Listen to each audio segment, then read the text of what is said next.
राज्यातील एससी आरक्षणात आता मोठा बदल केला जाणार आहे. कारण सर्वोच्च न्यायालयाकडे एससी आरक्षणात उपवर्गीकरण म्हणजेच सब कॅटेगरायझेशन करण्याचे आदेश राज्य सरकारला देण्यात आले आहेत. यामुळे आता राज्य सरकार हे ठरवू शकणार की आरक्षणाचा फायदा कोणाला जास्त मिळणार आणि कोणाला कमी. सर्वोच्च न्यायालयाचा हा निर्णय जेवढा महत्त्वपूर्ण असला तेवढाच वादग्रस्त देखील आहे. आता या निर्णयामुळे महाराष्ट्रातील दलित चळवळ दोन गटांमध्ये विभागली जाण्याची शक्यता आहे. बदर समितीच्या या अहवालामुळे या बाजूला मातंग आणि मांग समाजाला न्यायाची आशा वाटते, पण दुसऱ्या बाजूला महार समाजाच्या मनात आरक्षणाला कात्री लागण्याची भीती निर्माण झाली आहे. या आरक्षणाच्या जोरावर दलित समुदायाने प्रगतीचे स्वप्ने पाहिली आहेत, त्यास एससी आरक्षणाचे आता तुकडे होणार का, हा प्रश्न सध्या संपूर्ण महाराष्ट्रभरातून विचारला जातोय. तर नेमका काय आहे कोट्यात कोटा देण्याचा हा प्रकार? सर्वोच्च न्यायालयाच्या या निर्णयामागे नेमका उद्देश काय? या निर्णयामुळे एससी प्रवर्गातील आरक्षण धोक्यात येणार का? चला राज्यातील एससी प्रवर्गासाठी महत्त्वपूर्ण मानल्या जाणाऱ्या या बातमीबद्दल सविस्तर माहिती जाणून घेऊया आजच्या व्हिडिओमध्ये. आजच्या बातमीचे लेखक आहे मेहुल मराठे. तर मित्रांनो, अनुसूचित जातीच्या आरक्षणामध्ये उपवर्गीकरण म्हणजेच सब कॅटेगरायझेशन करण्याची मागणी सर्वोच्च न्यायालयात केली गेली होती. या मागणीसाठी न्यायमूर्ती बदर समितीचा अहवाल आता राज्य मंत्रिमंडळासमोर सादर करण्यात आलाय. या निर्णयानुसार एससी प्रवर्गातील काही जातींना विशेष सवलत दिली जाणार आहे. यालाच आता कोट्यातील कोटा असं म्हटलं जाते. परंतु या प्रक्रियेचा सर्वाधिक फटका महाराष्ट्रातील एससी प्रवर्गात असणाऱ्या जातीला बसण्याची शक्यता आहे. कारण या अहवालानुसार मांग मातंग हा समाज अजून पण मागास असल्याचा निष्कर्ष काढण्यात आलाय. सन 2011 मध्ये करण्यात आलेल्या जनगणनेच्या आधारावर ही संपूर्ण पाहणी करण्यात आली आहे.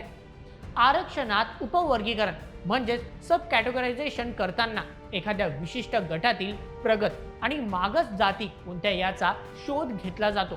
आता असाच प्रयत्न बदर समितीच्या माध्यमातून करण्यात आलाय.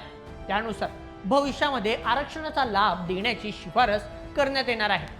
बदर समितीने केलेल्या निकषांनुसार एससी प्रवर्गातील विद्यार्थ्यांसाठी इंजिनिअरिंग कॉलेज घेतलेल्या प्रवेश संख्येचा विचार करण्यात येणार असल्याचे सध्या सांगितले जात आहे.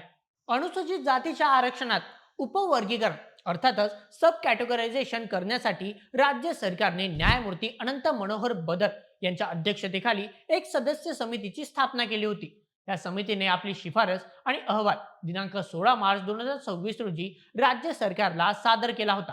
दरम्यान आता राज्य सरकारने या निर्णयासंदर्भात जनतेकडून सूचना आणि हरकती मागवल्या आहेत. म्हणजेच अगदी सोप्या भाषेत सांगायचे तर राज्य सरकारने या संदर्भात जनतेला निर्णयाबद्दल काही अडचण असल्यास पुढे येण्याचं आवाहन केलंय. पण असे असले तरी देखील सूत्रांच्या माहितीनुसार असे समजले आहे की या अहवालाचा सर्वाधिक फटका हा अनुसूचित प्रवर्गातील महार समाजाला, त्याचप्रमाणे काही प्रमाणात मेहतर समाजाला बसण्याची शक्यता आहे.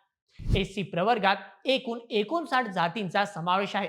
तब्बल 13% आरक्षणात या सर्व जातींना अ, ब, क, ड असे उपवर्गीकरण केले जाणार आहे. या सर्व प्रक्रियेसाठी 2011 ची जनगणना आणि इंजिनिअरिंग कॉलेजमध्ये शिकणारे या जातीमधील विद्यार्थ्यांची माहिती घेण्यात आल्याचे सांगितले जात आहे. मिळालेल्या माहितीनुसार इंजिनिअरिंग कॉलेजमध्ये सर्वाधिक प्रवेश हे महार समाजाचे आहे. त्या पाठोपाठ चरमकार आणि सर्वात शेवटी मांग मातंग समाजातील विद्यार्थ्यांनी ऍडमिशन घेतल्याचे या अहवालात नमूद करण्यात आले.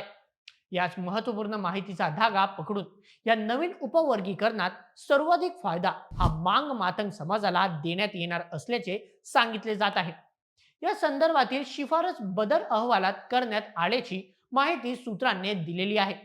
परंतु आता या संपूर्ण प्रक्रियेमुळे एससी प्रवर्गातील महार समाजाचे आरक्षण कमी होण्याची भीती काही लोकांकडून व्यक्त करण्यात येते.